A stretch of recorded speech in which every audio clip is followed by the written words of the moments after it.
While doing all these activities such as planning, cost control, variance analysis, project manager needs a support from his team or his group throughout the whole project.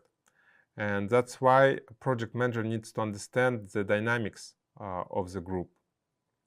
And if you look at the definition, group is defined as two or more employees who interact with each other in such a manner that the behavior and or performance of a member is influenced by the behavior or performance of other members. And as a project manager, you need to develop your soft skills so that you can manage your group in a timely manner. So formal groups are groups created by managerial decision to accomplish stated goals of the organization. And the demands and processes of the organization lead to the formation of two types of formal groups, command and task groups. So informal groups are groups that arise from individual efforts and develop around common interests and friendships rather than deliberate design. So for example, you're creating like a sport club or chess club at the university, that would be more like informal group rather than your formal group where you're taking different classes. So, and when we're talking about informal groups, there are two types: interest informal group or friendship informal group. As you have understood, formal and informal groups, they are formed for various reasons, and such reasons such as needs, proximity, attractions, goals, and economics. One of the big desires for need satisfaction can be a strong motivating force leading to group formation. Yeah, so for example, you're interested in playing chess and you need to practice, and that might be a motivation behind creation of chess club.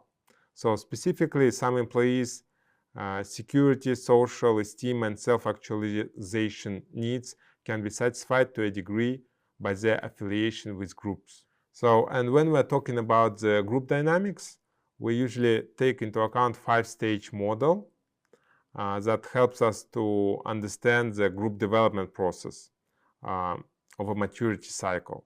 So first stage is forming. So this is a breaking the ice, getting acquainted stage. Group members are trying out behaviors, testing their position, and asking questions of other group members. So the group is establishing loose but specific ground rules. Yes, so for example, respect each other, be on time for the group meetings.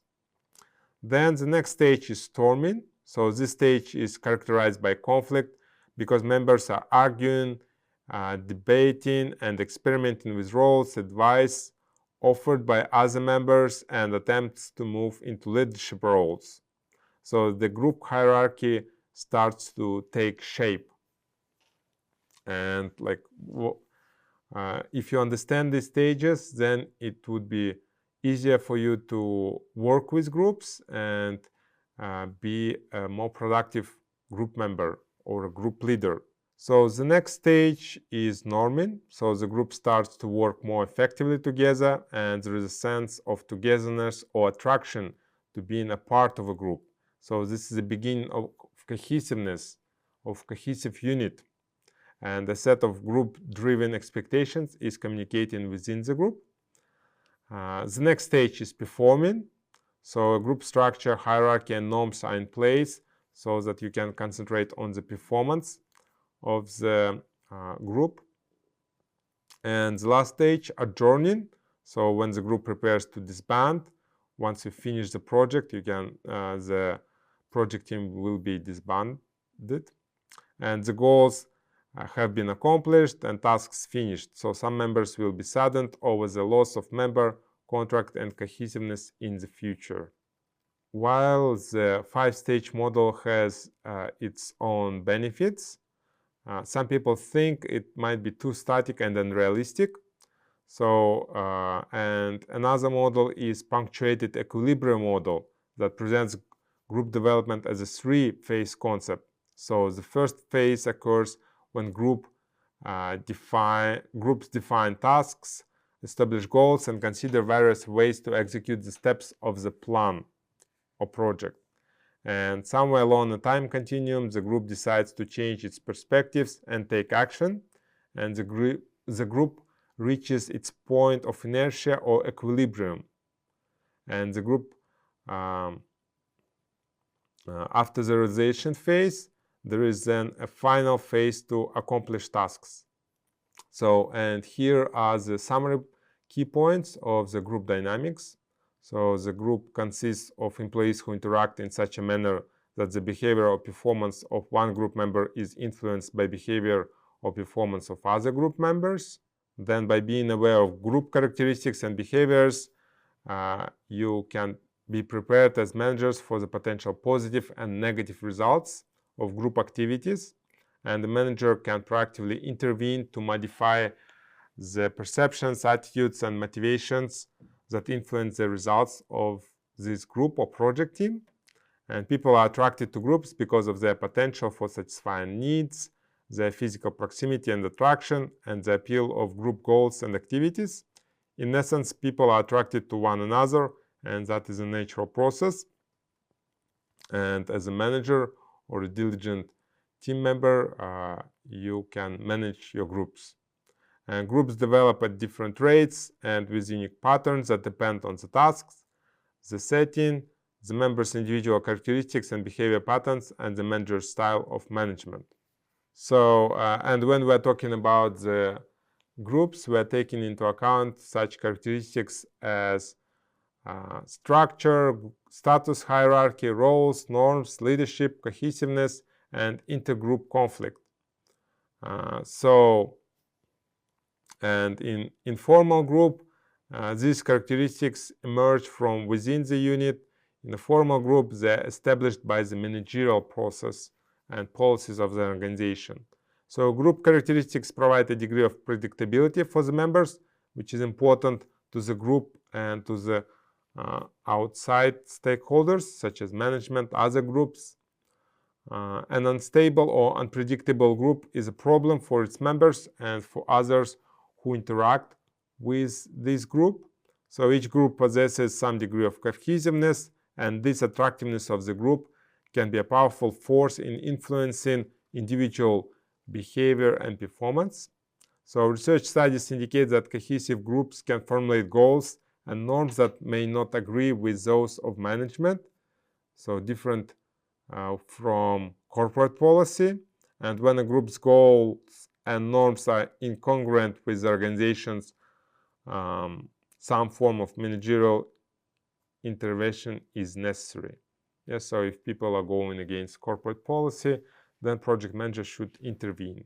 So, and when we're talking about the group, we need to think about the negative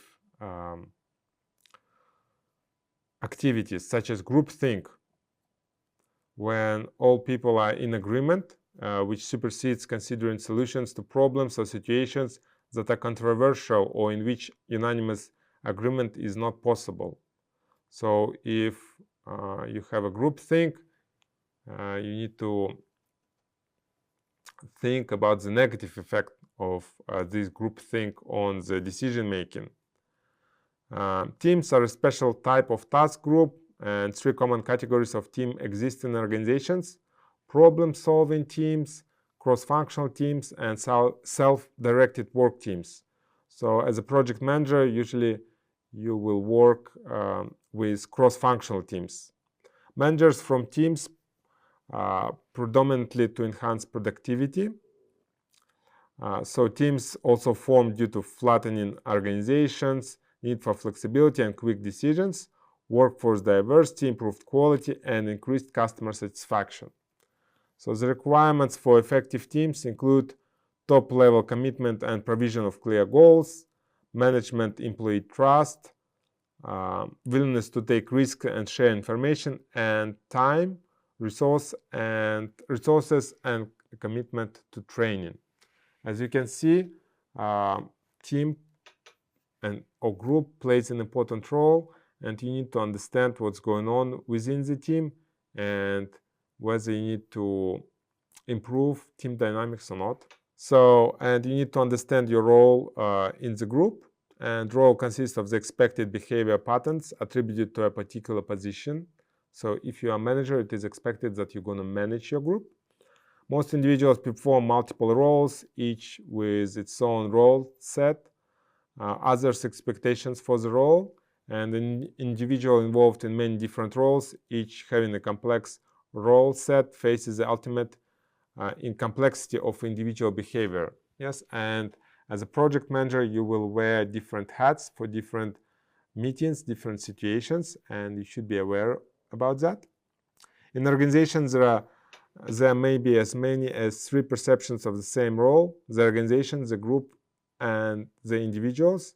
And when an individual faces 2 or more simultaneous role requirements for which the performance of one precludes performance of the others, she experiences role conflict. Yes, if you have too many roles, then it's a possibility that you might have role conflict. And 3 different types of role conflict: person role, intra-role, and inter-role can occur in organizational settings. And research has shown that the consequences of role conflict to management can minimize certain types of role conflicts. Should be continually aware that the consequences of the conflict to the organization can include ineffective performance by individuals and groups. Thank you for your attention. So this is the end of this lecture, and here are the references for this lecture. Have a good day.